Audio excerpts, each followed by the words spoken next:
അയ്യോ, എന്ത് പറ്റി തങ്കമണി അത് കളയാൻ? കോഴിക്കറിക്ക് ഉപ്പ് കൂടിയോ? സാറേ, അത് വളിച്ചതാ. എന്താ പിള്ളേ, വല്ല കല്യാണത്തിനോ മറ്റോ പോവാണോ? അല്ല സാറേ, ഞാൻ പൊതുവെ എങ്ങനെയാ. നീ അകത്തേക്ക് വന്നേ, കൊച്ചു കിടന്ന് കറിയണ്ട അവിടെ. ആ കുന്നുംബൈലിൽ മരിച്ചത് തന്റെ ബന്ധുവല്ലേ? അതെ സാറേ. തമ്പ അത് താൻ എങ്ങനെ കണ്ടുപിടിച്ചു? അല്ല, കുറുപ്പിന്റെ കാറല്ലേ. ആ, കുറുപ്പ് വേറെ ആർക്കും കാർ ഓടിക്കാൻ കൊടുക്കാറില്ല. ഓ അങ്ങനെ. മരിച്ചത് സുധാകരക്കുറിപ്പാണെങ്കിൽ പിന്നെ പിള്ള എന്താ അങ്ങോട്ടൊന്നും വരാഞ്ഞ്? നിങ്ങൾ തമ്മിൽ എന്തെങ്കിലും? ഏയ്, കുറുപ്പൻ്റെ അനിയനെ പോലെ പറ്റാത്തോണ്ടാ സാറേ അവൻ്റെ ആ കിടപ്പ് കാണാൻ. അപ്പൊ ഇനി എങ്ങനെയാ കാര്യങ്ങൾ? ചടങ്ങിനുള്ള സാധനങ്ങളൊക്കെ വാങ്ങണം, പിന്നെ നാട്ടുകാരെ അറിയിക്കണം. അയാളുടെ ബന്ധുക്കളൊക്കെ? അച്ഛൻ നേരത്തെ മരിച്ചു, അമ്മ പന്തളത്ത് ആസ്പത്രിയില, പിന്നെ ശാരദാമ്മ ഭാര്യ അവര് പേർഷ്യയില. ഇതുവരെ വരെ അറിയിച്ചിട്ടില്ല. അതെന്താ, കുളിമുറിയാ? അത് കുളിമുറിയാ, ഇത് ആരും ഉപയോഗിക്കാറില്ല ഇപ്പോ. അങ്ങോട്ട് ഇങ്ങോട്ടൊന്നും ആരും വരാറില്ലേ സാറേ.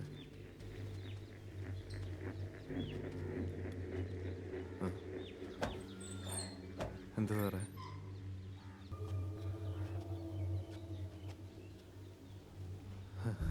ഞാൻ പറഞ്ഞില്ലേ, ഇതൊന്നും ആരും ഉപയോഗിക്കാറില്ല. മാറിയെന്ന്?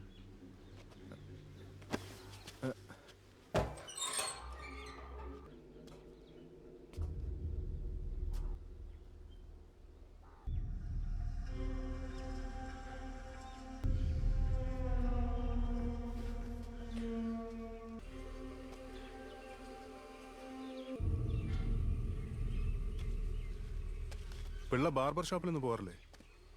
അതോ മുടിയും കരിയിച്ചാണോ കളയുന്നത്?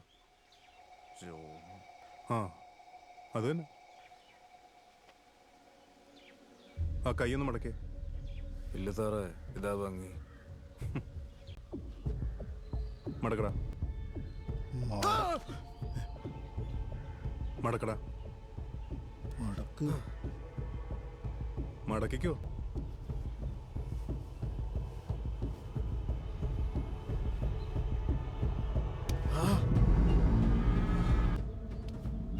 ഇതെന്താ സംഭവം?